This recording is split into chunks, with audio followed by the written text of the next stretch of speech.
Sprague gunned down at his home in Portland. 61-year-old man suspected to have drowned in Manchester. Please remember to subscribe, like, share, comment, and don't forget to hit that notification bell so you can always be updated with the latest news. Now for the news in details.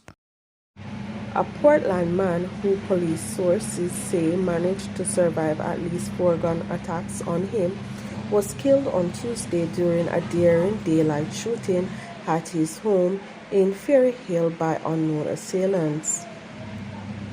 Dead is Orlando Loden, alias Sprague, of a Ferry Hill Gardens address in the parish.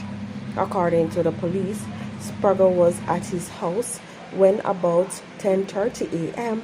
residents reportedly heard a barrage of loud explosions and summoned them to the area. On arrival, his lifeless body was found laying on his veranda with what appeared to be multiple gunshot wounds to the chest and face. He was later pronounced dead by a doctor and the body was removed to the morgue following the processing of the crime scene by the police. A senior citizen is suspected to have drowned in the Alligator Pond area of Manchester on Independence Day, Tuesday, August 6. The deceased is 61-year-old Robert Foster of Broomfield Street in Mandeville.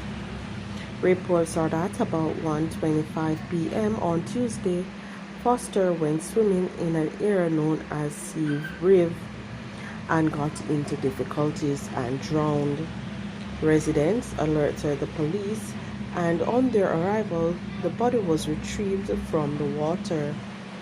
Foster was taken to a hospital where he was pronounced dead.